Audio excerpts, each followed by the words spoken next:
These water firms have been in the press lately for all the wrong reasons, haven't they?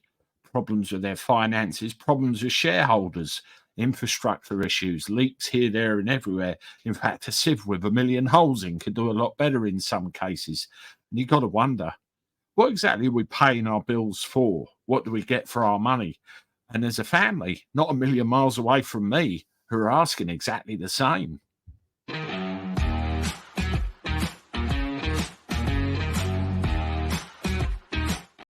Hello, everybody. Welcome back to the channel. Hope you're well. Thank you very much for joining me once again. I appreciate it and good to see you. Thank you for the support. Well, water, we all need it. We all use it every day for various things. We rely on it being there, don't we? Turn the tap on, out it comes.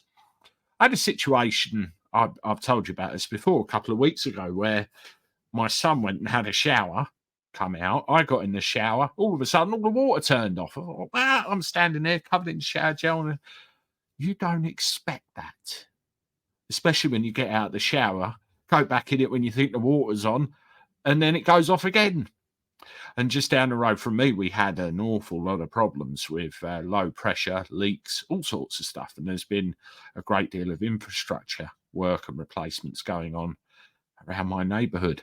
But what about leaks? There are an awful lot of leaks which are happening, which are either going undetected or they're being reported and not repaired. Have a look at this country lane here. This is Shottenden in Kent. And this is an illustration of a country lane. And it's absolutely sodden with water all the way down. And it's all coming from a leaky pipe. Now, according to the article that this goes with, and I'll leave a link in the description underneath, it's been gushing for 5 months, and a family had reported it. Now, it's a quarter of a mile away from their house. 5 months ago, they reported it. And as I said, it's from a village in Shottenden in Kent, not a great deal of distance away from where I live. And they even had a hosepipe ban over the summer and watched water run down their road the whole time. Been planning to sell their home next year, but now fear footing the bill for the damage the leak has caused.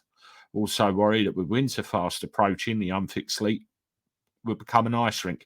It will. I've driven down those country lanes in the summer, and that will be an awful, awful hazard. Despite their constant complaints to southeast water, their driveway has been severely damaged as the gravel is flushed away by the torrent of flowing water.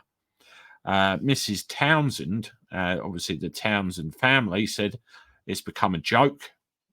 We were put on by a hosepipe ban when we had a river running outside.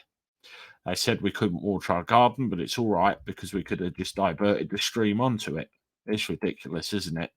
Mr. Townsend estimates that the water runs for a quarter of a mile down this street in rural Kent before ending in a large pool at a nearby farm. So it's going to ruin that as well. It's disgraceful, absolutely disgraceful. And again, what are they paying their water rates for? What are they expecting for their money? Surely when a leak is reported, a crew should go out there. Is it because it's rural, a rural area, and it's not being taken care of in the same seriousness, or is something else going on? You tell me. Do you live out in the sticks? Have you had any of this at all? I'll tell you what, it's when I drive through some of these places, it's wonderful, really quiet and out the way, secluded, unless you wanted the local supermarket, I suppose, but you can't have everything. Let me know what you think in the comments. Please make sure you subscribe to the channel and in the Cabby, hit the like button.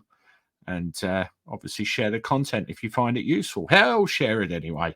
I appreciate all the support. I'll see you shortly with one more. Toodaloo.